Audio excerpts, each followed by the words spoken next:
A raiva, olha, é uma das emoções mais poderosas e, vamos combinar, mais complicadas que a gente sente, né? Ela pode ser uma grande aliada, mas também pode causar um estrago danado. Nesta análise, a gente vai entender por que sentimos raiva e, o que é mais importante, como podemos dominar essa força antes que ela nos domine. Vamos pensar um pouco. Na última vez que a raiva bateu forte, quem é que estava no comando ali? Era a pessoa decidindo o que fazer ou foi a emoção que simplesmente tomou conta de tudo? Entender quem está no controle é o primeiríssimo passo. Vamos descobrir isso juntos. Sabe, é muito comum a gente achar que a raiva é algo ruim, um defeito de fábrica, mas não é bem assim. Na verdade, ela é uma ferramenta de sobrevivência super antiga, programada na gente há milênios. Pense nela como o sistema de alarme do nosso corpo, projetado para uma coisa só: nos proteger. Então, no fundo, o que é a raiva? É uma resposta a uma percepção. Quando o cérebro percebe algo como uma ameaça, pode ser uma ofensa, uma injustiça, uma frustração, ele liga o modo de defesa. E a raiva é o combustível para essa defesa. Só que é aí que a coisa complica. Porque, ok, um escudo é ótimo para se defender. Mas e quando esse escudo vira uma arma sem controle? Quando a raiva sai da nossa mão, ela para de proteger e começa a machucar, muitas vezes, as pessoas de quem a gente mais gosta. E a raiva não é só um sentimento isolado. É tipo uma tempestade perfeita, sabe? Que tem 4 partes. Tudo começa com um pensamento. Isso não é justo, que gera a emoção da raiva, que por sua vez dispara reações físicas. O coração acelera, a mão fecha, e tudo isso acaba numa ação, que pode ser uma palavra dura ou um gesto agressivo. E olha que interessante. Existem basicamente 2 tipos de raiva. A raiva-estado é aquela explosão do momento. Ficar com muita raiva no trânsito, por exemplo. Já a raiva-traço é mais como ter um pavio curto sempre. Uma tendência a se irritar com mais facilidade. É a diferença entre um raio e um dia que já amanhece nublado. Beleza, agora vamos um pouco mais a fundo. O que será que acontece de verdade dentro do nosso corpo quando a raiva chega com tudo? Pois é, existe toda uma fisiologia por trás da fúria.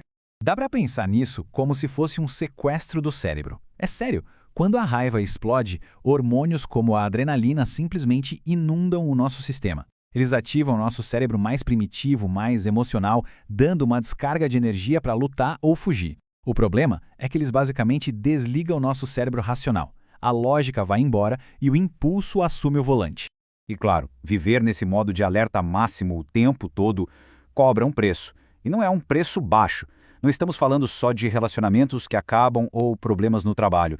Estamos falando de um custo físico real. Pressão alta, problemas no coração. A raiva crônica, literalmente, vai desgastando o nosso corpo por dentro. Mas agora vem a parte mais importante, a grande virada de chave. Uma explosão de raiva parece que acontece em um piscar de olhos, né? Mas não é bem assim. Na verdade, é um processo que tem etapas. E é nesse processo que a gente encontra a nossa chance, a tal da janela de oportunidade para retomar o controle. Esse processo tem, 3 atos. Primeiro ato, a afronta. Imagina, alguém te fecha no trânsito. Segundo ato, a reação física. O coração dispara, o sangue sobe para a cabeça. E só aí, só depois disso tudo, é que vem o terceiro ato, a ação. A buzina, o xingamento, a ação é sempre o final da história, nunca o começo. E aqui que está o pulo do gato. Se a ação vem por último, isso muda tudo. Significa que perder a cabeça não é algo inevitável. Existe um espaço, mesmo que seja de segundos, entre sentir a raiva e agir. E é nesse espaço que a mágica pode acontecer. É onde podemos escolher um caminho diferente. Tá, mas como é que a gente faz isso na prática? Vamos ver agora um guia, um passo a passo, com 11 pontos para aprender a manejar a raiva de um jeito eficiente. A primeira fase é toda sobre consciência. Passo 1. Dar nome ao que se está sentindo.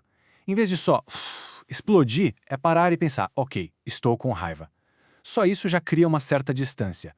Passo 2. Ser um pouco detetive. Quais são os gatilhos? O que acende o estopim? É o trânsito? É uma crítica? Saber o que dispara o alarme é o primeiro passo para desarmá-lo. Depois vem a fase do entendimento. Passo 3, lembrar sempre daquelas 3 etapas. A gente ainda não chegou na ação. Quarto passo, desafiar a própria história que se está contando. Será que a pessoa que fechou no trânsito fez de maldade ou, sei lá, estava distraída? Mudar a história pode mudar a emoção. 5, perceber como o corpo alimenta a raiva. E 6, repetir como mantra. A ação ainda não aconteceu. Eu tenho uma escolha. E agora, a intervenção. É hora de agir. Passo 7 tem que ser logo no comecinho. É muito mais fácil apagar uma faísca do que o incêndio, né? Passo 8, conversar com o próprio corpo. Dizer para si, ok, estou sentindo a tensão, calma, vamos respirar. E o passo 9, usar a respiração diafragmática, aquela respiração lenta, profunda. Ela é o antídoto fisiológico para a adrenalina. É como apertar o botão de cancelar na resposta de raiva do corpo. Olha só, mesmo depois que a cabeça começa a esfriar, o corpo ainda está cheio daquela energia da adrenalina. E o que fazer com ela? O passo 10 é sobre isso, gastar esse combustível de um jeito seguro. Não é sobre dar soco na parede, é sobre usar essa energia para uma caminhada rápida, uma corrida, qualquer atividade física. É queimar a energia em vez de deixar que ela queime tudo ao redor. E com isso, a gente chega no passo de número 11. Esse é o passo final, o da resolução. E ele só pode acontecer depois que a poeira baixou. O passo 11, então, é sobre resolver o problema de verdade. Só agora, de cabeça fria, é que chega a hora de conversar, de buscar uma solução. A diferença aqui é gigantesca. O objetivo passa a ser resolver e não mais reagir. O foco muda da vingança para a resolução. Quando a gente junta todas essas peças, o que surge é uma mudança total de perspectiva. É uma troca. Sair da reação impulsiva para entrar na resolução consciente. E talvez a grande lição seja essa, né?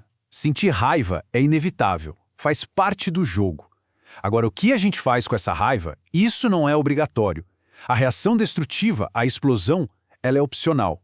É uma escolha que, com prática, a gente pode aprender a controlar. Então, fica a reflexão final. Como essa energia toda da raiva pode ser usada de um jeito construtivo? Em vez de queimar pontes, como usar essa força para, sei lá, impor limites mais saudáveis ou para motivar uma mudança que precisa acontecer? A raiva não precisa ser uma inimiga. Ela pode ser um combustível. A escolha é nossa.